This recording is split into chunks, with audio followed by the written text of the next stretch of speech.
I'm kind of curious, when you talk about like school choice, like what is the thing that you like about that, I guess conceptually, or how do you feel about that? Or, like talk me through that, I guess. I mean, personally, I think that when it comes to school curriculums, parents need to, I would say, have first say. At least in terms of viewership, it should be more of a. I feel like, I mean, like there's like your superintendent meetings, the student council meetings, like, or not student council, I'm sorry, you have like parent-teacher council where you can go and talk to your teachers about what the students learn. You've got the school district-wide like superintendent meetings where you go and you can vote and scream at them and everything there. Like I feel like parents have decent say/insight into what goes on there if they want. Like my understanding is there is no like federally dictated curriculum. I don't know if there is state dictated curriculum, and maybe it depends state by state, but. No, it's definitely county dictated. But no, I've definitely sat in on a couple, and it's usually pretty silencing when it comes to the parents. If there's any form of opposition to, I would say, democratic views or at least liberal point of views from many parents, it's pretty much instantly shut down, especially from where I'm from, out here in Beaverton. Sure, and not to be mean to you, but like, wouldn't you kind of expect that if parents have a big say in it? Like, I imagine there's probably like a liberal parent that lives way the fuck out in rural, Texas or whatever, and they're like, when I, suggest that we should be able to read the gay books or whatever for our middle schoolers, like all the other conservative parents shut me down. Like, I mean, you'd kind of expect that if it's a democratic choice, right? Like, we probably shouldn't want the president to change that, because if they were going to change that, it'd probably go even worse for you if you're living in Oregon, I would imagine, right? No, I don't think that that's necessarily the case, because I don't think that it's openly displayed within the school system that the curriculums that they're teaching have a negative effect towards children. I'd say the type of material that we started to push is, I mean, I would just say pornographic at this point. So, an example. You want me to give an example of what? Like a graphic novel or a book? Well, okay, well, while this one isn't a formal debate and I don't have sources directly on me, I would be happy to look up a book for you that has been shown to display pornographic material, at least within words. You said what? How many years ago? The audience member asked when the last time you knew somebody in public school up here. I have 8 siblings that are currently within public school. 8 sibling or 8? 8 siblings. God damn. Okay. Oh yeah, dude. Okay, so I mean, like the go-to book was the I don't remember what it was, but it was the one. It was Tim Pool talked about this book all the time. I think it was his favorite book. I think I read this thing cover to cover like 30 times. This is one of those things. So this is like a really common complaint that I have with our politics today, and I would argue a lot of this is because of how the right has decided to approach everything. Is that I feel like it's like impossible to have a conversation because the starting assumption is that the other side is like literally fucking evil as fuck. So I think that again, going back to like how you frame things, like assuming that if I was going to some parent meeting and we were talking about like the reading literature list for next year or something, or even like books available in the library, if there was a parent and the parent brought up this concept of like, hey, this is a school that goes up to grade 6.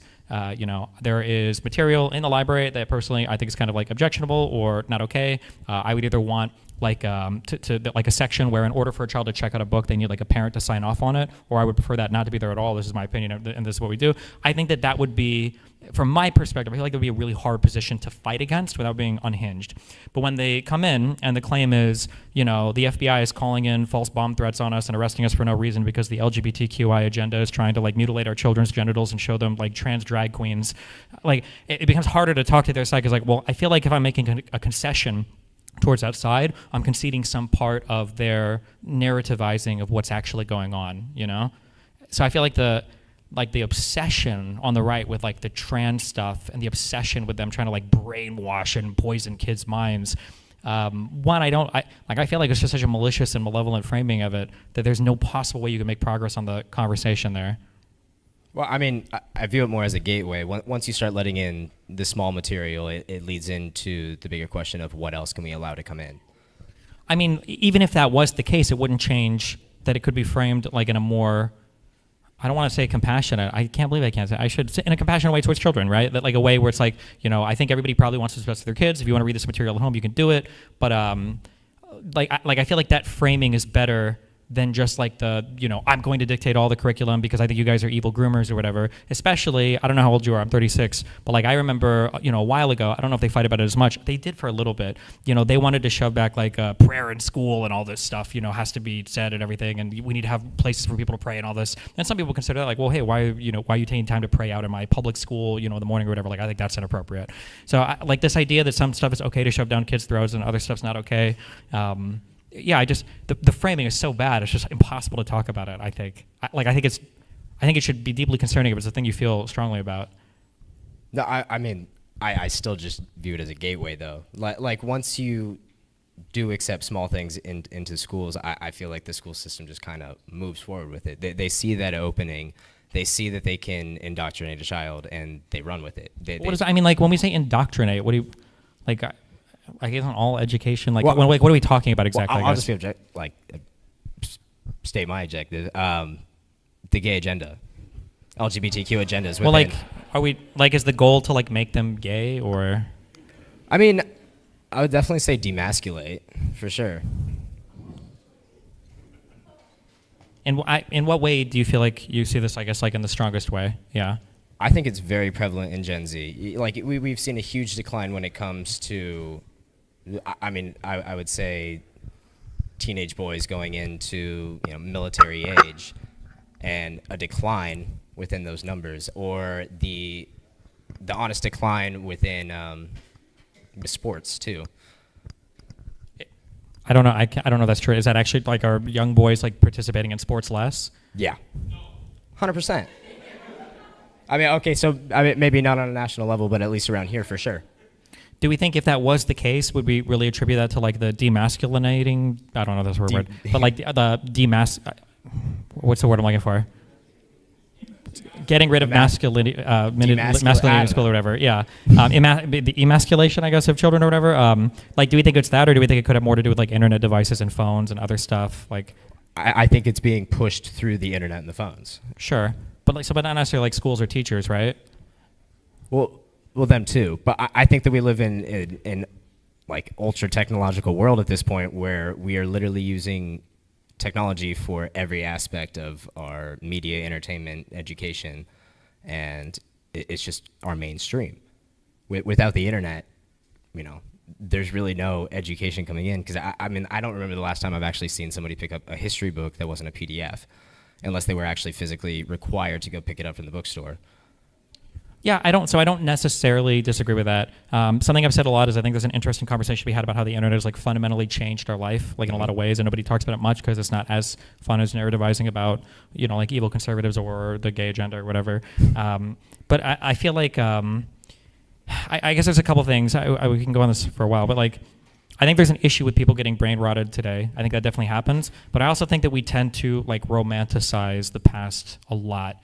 And I know especially younger people get mad when I say this because they think that like the boomer life was perfect.